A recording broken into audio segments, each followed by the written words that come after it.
Manchester United is leaking everywhere.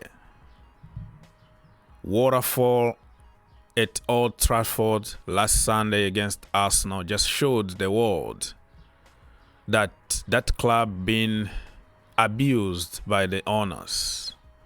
How can you explain to people the state of that stadium? Iconic stadium, the biggest club in England, and people can't even watch the game during rains. Shambolic. The defense been leaking, the midfield been leaking, the attack been leaking, leaks everywhere. Ladies and gentlemen, in this video we're gonna discuss about Raphael Varane leaving, and he's leading the way to many other players leaving in few weeks from now, because it can't continue. The defense is very leaky. I'm not saying that it's Varane or Maguire or anybody particularly, but they've been having issues.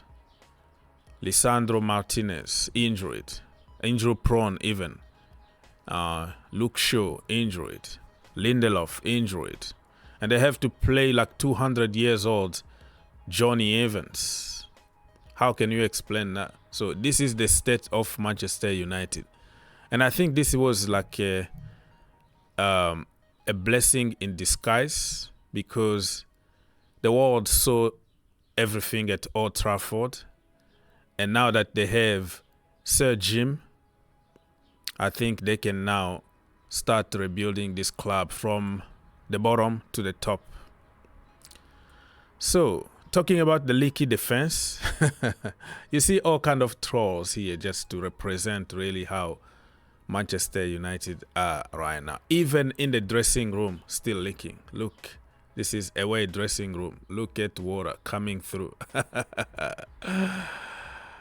And everything that Ronaldo said in his interview with Piers Morgan is just true. You know, the owners, they just care about money. They just care about making bonuses. They don't really care about anything else. Anyways, we're gonna say merci et au revoir. Merci et au revoir to Raphael Varane. Remember him?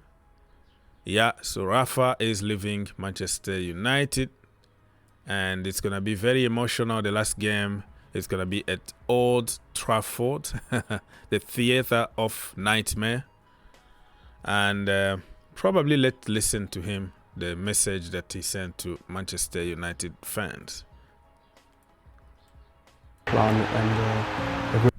Okay, you got the point.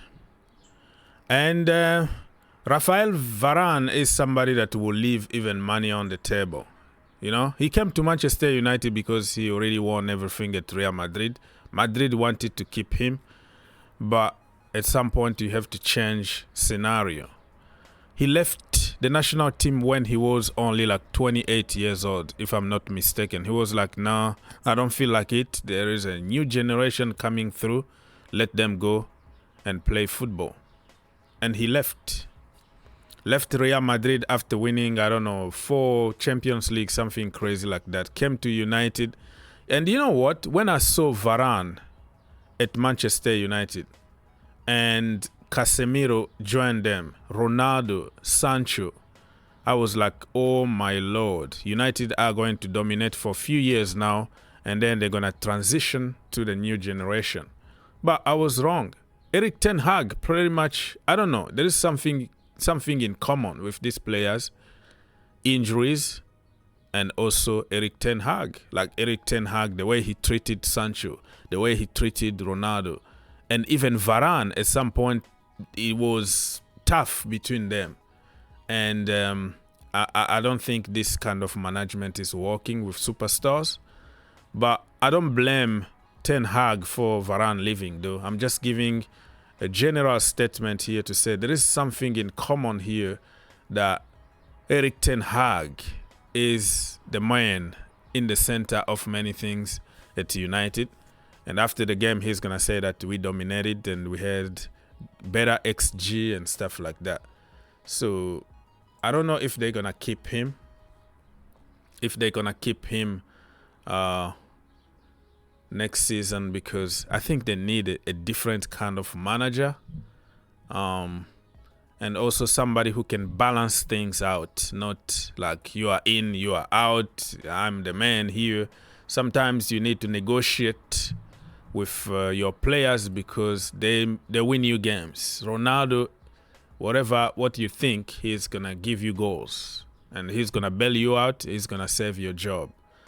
So Erik ten Hag management and coaching is questionable. Not everything on him because of injuries and different circumstances, but you know what I'm trying to say. So good luck to Raphael Varane. And now Raphael Varane, I can't even speak, is leading the way to many players leaving the club. Bruno Fernandes, he been linked with Bayern Munich this morning. He been linked also with Saudi. And apparently Manchester United are trying to push him out. And Mark Goldbridge here saying that pushing him out before 20 other players is ridiculous, pretty much. He's not the worst in the team, but I don't think he's a captain material. The way he acts on the pitch, getting at people all the time and forgetting that he's been crap too. Blaming other people, faking injuries and faking fouls and getting away with many things. It's not like a captain material that give an example to the next generation. But just like Mark Goldbridge there said, if you have to get rid of players, he should be the last one on the list because he can still really do very good for you on the pitch. I think they just need a proper leader, a proper captain. So the new manager, if he comes, he needs to take the captain armband from Bruno Fernandes. The way Erik ten Hag did with Harry Maguire, if I'm a new manager, I would say, hey, this is a new beginning. I'm going to choose my own captain. So let me know what you think about Bruno Fernandes. And so many reports been that he been considering leaving Manchester United, going to Saudi or going to Bayern or going to other teams. I think Manchester United just need a total rebuild. And if Bruno Fernandes leaves, it's not going to be the end of the world, to be honest with you. And Casemiro himself, you know what Jamie Carragher said? You have to leave football before football leaves you. I think he been also victim of the situation at Manchester United. The coaching, the positioning, and the other players are not good. Everybody pretty much not good enough. At Real Madrid, he used to play with world class from every department, including the bench. You come to Manchester United, you have to be the savior. You have to play as a centre-back. So it's a tough one. And I don't understand how the hell they gave him 4-year contract and Real Madrid were happy to let him go. It tells you everything you want to know. They got like 70 million on him.